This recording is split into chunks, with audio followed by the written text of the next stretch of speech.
CPC के first lecture की continuation हम इंशाल्लाह इस लेक्चर में करेंगे।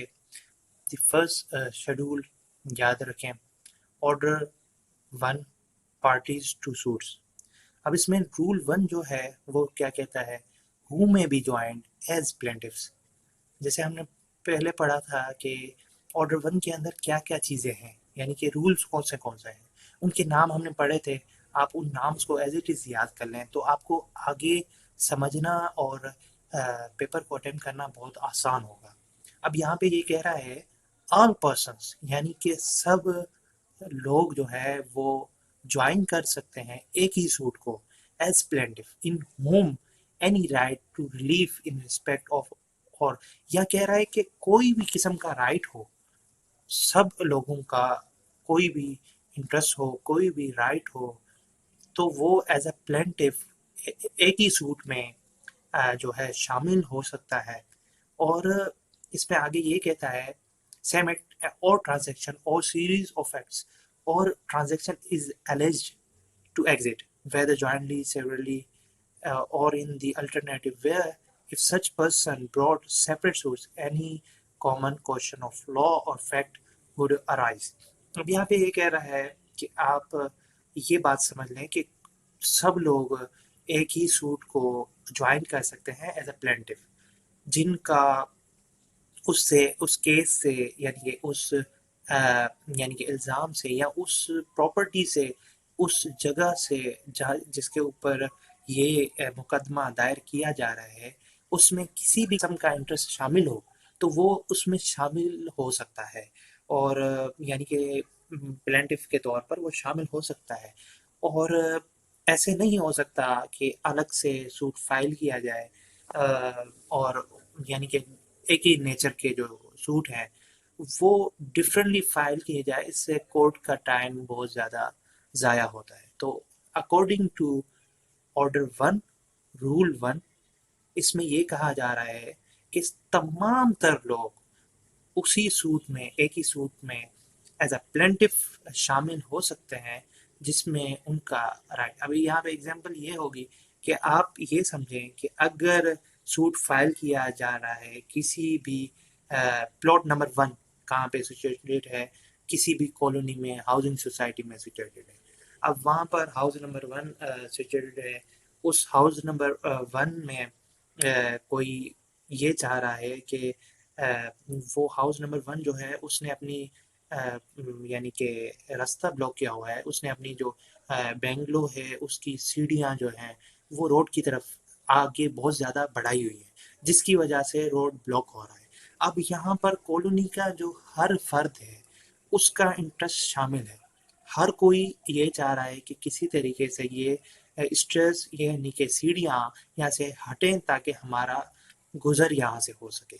अब यहाँ पर उसके आसपास जो भी बेंगलो हैं, यानी कि साथ में जो बेंगलो हैं, आगे जो बेंगलो है, उसके साथ दीगर जो रेजिडेंस जगह हैं, जो भी जगह है, सबको तकलीफ होगी। तो सब मिलकर, कॉलोनी वाले सब मिलकर सूट फाइल कर सकते हैं एक ही सूट के अंदर। अभी ऐसा तो नहीं होगा ना कि सारे मिलकर मुख्तलिफ सूट फाइल करें उसी एक बेंगलो नंबर वन यानी कि प्लॉट नंबर वन के हवाले से, और उसमें वो सब फरियादी ये कहें कि इसकी सीढ़ी हटाई जाए ताकि हमारा गुजर हो। अब अगर ऐसा होता है तो इसमें नुकसान किसका होता है, टाइम ज़ाया होगा कोर्ट का। तो इससे बेहतर यही है according to order one, rule one, कि एक ही सूट फाइल किया जाए जिसमें तमाम तर वो कॉलोनी के लोग हैं वो as a party, as a plaintiff उसमें शामिल हो जाएं। तो इसमें ये होगा कि सर जब तमाम के तमाम शामिल होंगे, या 10-15 या 5 या 4 या 3 या 2 जो आसपास के हैं वो शामिल होंगे, वो अपने एज अ प्लेंटिफ वो अपने अपने वकील करेंगे और वो दलाइल देगा। वकील जो होंगे वो दलाइल देंगे, भाई हमारे रास्ता बंद हो रहा है, हमारी कार नहीं जा सक रही, हमारी मोटरसाइकिल यहाँ से नहीं गुजर सक रही, हम खुद यहाँ से नहीं गुजर सक रहे। इसलिए अब ये होगा कि जब सारे मिलकर सूट फाइल करेंगे तो उसका यानी कि फैसला भी हो सकता है कि आसानी से हो। ये भी मुमकिन है इस तरह से होगा तो उससे कोर्ट में, यानी कि हम ये चीज़ देख रहे हैं कि हमें ऑर्डर क्या कह रहा है, और ऑर्डर यहाँ पर क्लियरली ये बात कह रहा है कि भाई सब के सब शामिल हो सकते हैं एज अ प्लेंटिफ। ठीक है, अब आगे आ जाते हैं रूल टू। ऑर्डर वन का रूल टू हमारे हमें टाइटल क्या बता रहा है, power of court to order separate trial. क्या कोर्ट के पास ये पावर है कि वो सेपरेट ट्रायल्स कर सके? तो है, यहाँ पे टाइटल ये बता रहा है। अब आगे हम पढ़ते हैं कि डिटेल में क्या बता रहा है। Where it appears to the court that any joinder of plaintiff may embarrass, embarrass or delay the trial of the suit, the court may put the plaintiffs to their election or order separate trial to or make such or other order as may be expedient। तो यहाँ पे कह ये रहा है कि जब कोई जॉइंडर प्लेंटिफ ये कोशिश करे कि ट्रायल डिले हो, यानी कि वो स्टे ले ले, वो कोई किसी किस्म का एप्लीकेशन दे दे कि भाई हमारा जो है कि जो हमारा प्लीडर है वो अभी शामिल तफसील नहीं हो सकता, वो कहीं पर छुट्टियों पे है, वो बीमार है, कोई भी रीज़न है, कोई भी रीज़न एक्स वाई जी कोई भी रीज़न है जिसकी वजह से वो एप्लीकेशन दे के जान छुड़ा रहा है। अब क्या होगा, अब ये होगा कि कोर्ट क्या करेगा, कोर्ट क्या करेगा, कोर्ट में, यहाँ पे वर्ड यूज हो रहा है में, शल नहीं हो रहा है, मतलब कि ये कोर्ट की अपनी मर्जी है। अगर वो चाहे तो वो किसी भी यानी कि सेपरेट ट्रायल का कह सकता है, अगर वो चाहे। यानी कि यहाँ पर शल नहीं यूज हो रहा, मतलब कि हमें कोर्ट को लाजमी ये नहीं करना, बल्कि वो चाहे, उसको महसूस हो रहा है तो ये कर सकता है, सेपरेट ट्रायल कर सकता है, तो उसके लिए ऑर्डर दे सकता है। एंड देन रूल नंबर 3 हमारे पास क्या है, रूल नंबर 3 हमें ये कह रहा है who may be joined as defend. अब यहाँ पे पहले था who may joined as plaintiff, अब आ रहा है डिफेंडेंट के तौर पे कौन कौन ज्वाइन कर सकता है। All person may be joined as defend against whom any right.